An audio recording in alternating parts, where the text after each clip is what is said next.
Hi, this is Jeanette with Hiking Boots News. I'm joined by Donald from Danner today. We're going to be talking about what's new for spring 2012. For 2012, we're very excited to be bringing new US-made hiking product into the outdoor market. That's exciting. Yes. You don't hear that too often. No, and it puts us in a really unique position where we've got what we're calling the Crater Rim. It's based on the boot that we actually manufacture and contract to the U.S. Army, called the Combat Hiker. They're not very creative on their names, but the Crater Rim Trail is it's a technical and challenging hike up through Mount Hood. Okay. So across our line, we've really gone and looked to kind of name boots after some places that outdoor places in Oregon that we hold near and dear to our hearts. It's an interesting story. We've been making a boot called the Talus for a number of years. That was basically the same idea, where you had very few pieces of leather. The one potential failure point in the back here, 360-degree rubber rand for extra abrasion resistance with a Vibram cup sole to really protect the midsole. And they came to us and a few of our other contemporaries in the market and said, we really like this idea for that rugged mountainous terrain. Okay. What can we do to get this style of boot made in the U.S.? So us and a few other folks who actually still have manufacturing in the U.S. Worked out, and we've been supplying this type of boot to them for a few years. And so moving into the outdoor industry, we made a couple of industry-specific changes. We kept a rugged Vibram outsole, but updated it a little bit to work more for our trails. It's still a Gore-Tex product, full gore, and we added a hook at the top. They prefer a lace hole.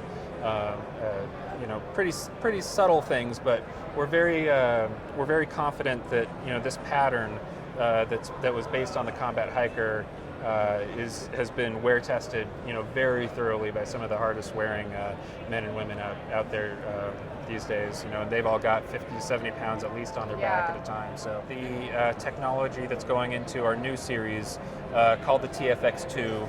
This is the Mount Defiance, which is sort of the flagship product on the new TFX2 platform.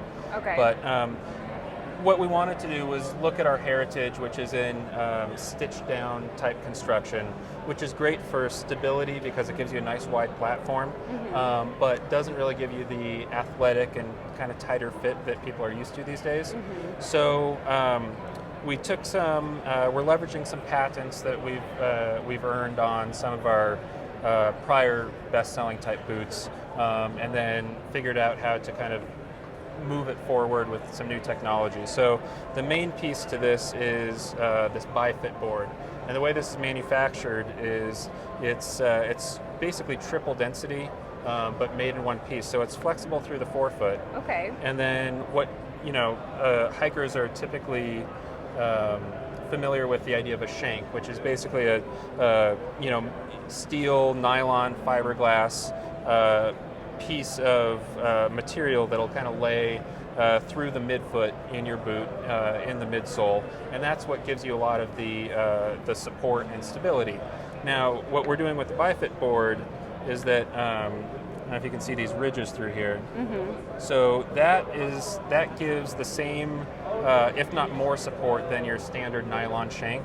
And so you've got the flexibility in the forefoot, the integrated shank, and then what we're doing with the boot is stitching through the upper, through this integrated shank board, and then through this EVA piece, which gives you additional comfort through the forefoot, wrapping the leather around the midfoot and around the heel, and then cementing that whole package directly onto this polyurethane midsole, which gives you a little bit more durable comfort and support than the EVA. We're then cementing all of that onto a rubber outsole, and basically making this whole really comfortable, stable package where you've got a really nice fit through the midfoot and through the heel, so that you can actually take advantage of the stability of the wider platform in the forefoot. It's a very sturdy foundation. It is a very sturdy foundation. And you're getting a lot of sturdiness through a boot that's, probably not the absolute lightest weight hiking boot out there, but is going to be some of the most durable and stable. I mean, you're still able to get a pretty low to the ground ride for even increased stability without really raising, while it's still protecting you underfoot and providing the support. Okay. And do you have anything else exciting coming out for spring? We have one more series of products called our Fast Pack series. Much lighter weight, more designed for through hiking, fast packing, even day hiking. It's a compressed EVA midsole. We're co-molding, and you can kind of see popping out here a TPU plate underfoot for both stability as well as underfoot protection. And then on the outsole, we're actually wrapping that rubber up a little bit more than normal and cementing it to the upper so that you get some extra stability through the heel. So we're standing right now in front of this metal sculpture that we had commissioned by a local artist in Portland, which is where Danner is based out of and has been manufacturing boots since 1936. Her name is Christine Clark, and she's got a very fun, dynamic website. I'd encourage everyone to check it out. But what we wanted to do was show off some of the craftsmanship from our factory in Portland. And so the inspiration came out of these cutting dies that are used to cut each individual piece of leather, which we do in our factory in Portland by hand, as well as all of the other manufacturing facilities where we manufacture boots. Well, thank you so much, Donald. We really appreciated hearing about all Danner's new boots. Thanks for